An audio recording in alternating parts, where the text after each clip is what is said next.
Halo Tusmi People, bertemu kembali dengan saya Ulfa. Di bahasan kali ini kita akan membahas mengenai prinsip-prinsip coaching. Di bahasan sebelumnya kita telah membahas pengertian coaching dengan beberapa metode yang lainnya. Prinsip yang pertama adalah membangun kepercayaan diri.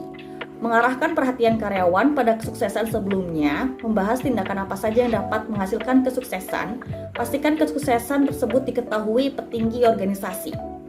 Selain itu, memberikan penghargaan bagi karyawan juga penting. Tidak selalu materi sih, apresiasi berupa pujian yang tulus pun termasuk penghargaan. Yang kedua adalah kejelasan komunikasi. Coaching seharusnya kan menyelesaikan permasalahan ya, bukan menambah masalah yang baru. Sehingga kejelasan komunikasi ini penting di sesi coaching. Jauhkan diri kita dari asumsi-asumsi dan perjelas komunikasi kita dengan coach sehingga mendapatkan akar permasalahan yang memang sebenarnya itu terjadi. Yang ketiga adalah memberikan dukungan. Dukungan dikatakan berhasil apabila mampu membuat tim bekerja baik. Caranya dengan memaksimalkan keterampilan individu, bukan mendorong anggota untuk kerja seperti kita atau orang lain. Yang keempat adalah kejelasan tujuan. Mutualitas bermakna bagi visi yang sama. Salah satunya harus menyepakati tujuan secara mendetail. Pertanyaan semacam, manfaat apa yang diperoleh tim atas tujuan ini dalam organisasi? Tahapan apa saja yang harus diambil untuk mencapai tujuan tersebut? Kapan tujuan akan tercapai? Dan semua pertanyaan tersebut harus dapat dijawab oleh coach dan oleh kita sendiri. Jadi benar-benar clear terkait dengan masalah kejelasan tujuannya. Yang kelima adalah keterlibatan. Pentingnya seorang atasan mengetahui latar belakang dari coach atau dari timnya sendiri, yaitu mengenai etnis, kepercayaan, kemudian keluarga, kebiasaan, riwayat kesehatan, dan lain-lain. Hal ini tentunya akan mendorong komunikasi yang lebih efektif dan sesuai dengan situasi yang terjadi pada diri coach. Yang keenam, mengambil resiko. Risiko identik dengan keberanian berinovasi. Jadi kita bisa tumbuh, belajar, dan melampaui potensi ketika berani mengambil resiko. Oleh sebab itu, sangat penting untuk memberikan karyawan tahu bahwa kegagalan lumrah terjadi.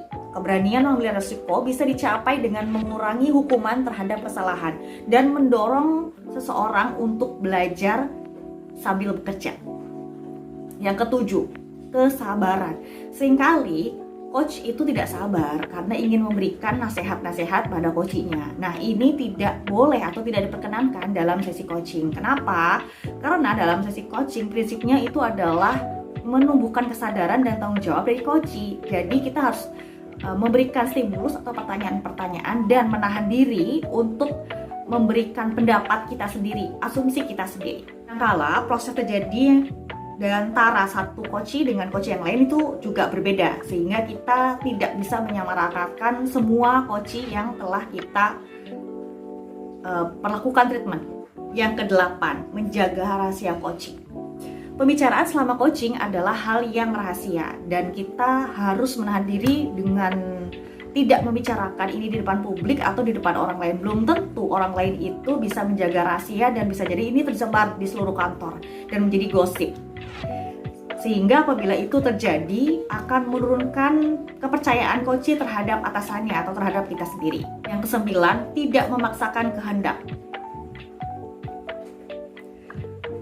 Proses coaching merupakan proses peningkatan kesadaran dan pengetahuan mengenai diri coach. Dengan adanya kesadaran, proses berikutnya adalah kemampuan coach dalam mengambil seluruh tanggung jawab atas diri dan keputusannya. Kita lebih banyak dengan mencari sendiri, bukan hanya mendengarkan perkataan orang lain. Kita lebih suka membuat keputusan sendiri daripada diarahkan oleh orang lain. Yang ke-10, bukan mencari kambing hitam. Jadi, sesi coaching memandang kesalahan sebagai pengalaman untuk belajar, bukan sebagai mencari kambing hitam. Coaching bukan sesi pengadilan yang mendata apa saja kesalahannya, siapa yang melakukan, dan siapa yang bertanggung jawab. Coach adalah tamu, sedangkan coach adalah tuan rumahnya. Yang mengetahui arahnya adalah coach sendiri, sedangkan coach ini berperan untuk membersihkan halangan ataupun kabut penutup papan petunjuk agar arah yang dapat terlihat oleh coach itu semakin jelas. Yang ke-11, fokus pada solusi, bukan fokus pada masalah. Biasanya kalau kita fokus pada masalah, akan stres dan masalah terlihat lebih besar. Tetapi pada saat kita fokus pada solusi, akan timbul energi yang positif. Walaupun solusi itu belum muncul, setidaknya itu akan menciutkan masalah. So, tanyakan pada diri kita, apa sih yang sebenarnya kita inginkan dan bagaimana cara untuk kita menyelesaikan masalah tersebut. Ingat ya, fokus pada solusi.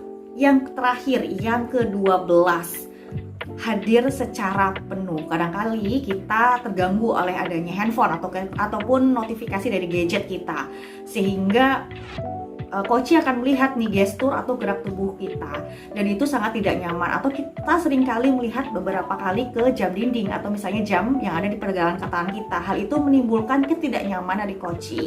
Jangan sampai pada saat sesi konseling itu terjadi hal yang demikian, karena bisa jadi itu hanya membuang waktu, karena kita hanya menghadirkan raga kita tetapi jiwa kita tidak dihadirkan pada saat sesi itu berlangsung. Berikut ini beberapa alasan coaching tidak efektif. Yang pertama, atasan terlalu banyak memberikan nasihat. Yang kedua, atasan tidak berelasi dengan bawahannya. Adanya verbal abuse, membunuh karakter, mengakui kinerja bawahan, meningkatkan kepercayaan bawahan pada atasan. Jadi, bisa menjaga lisan itu adalah salah satu bentuk untuk komunikasi yang baik antara atasan dengan bawahannya. Yang ketiga adalah atasan kurang memiliki kecerdasan emosi. Interaksi atasan dan bawahan tanpa perasaan, atau kata orang zaman sekarang adalah bos tidak punya hati nih, tidak ada keterampilan untuk mendengarkan. Itu juga membuat coaching tidak efektif. Jadi ke-12 prinsip coaching tersebut diharapkan mampu membantu karyawan memecahkan permasalahannya. Demikian materi kali ini. Sampai bertemu kembali dengan materi selanjutnya. Terima kasih sudah menonton. See you.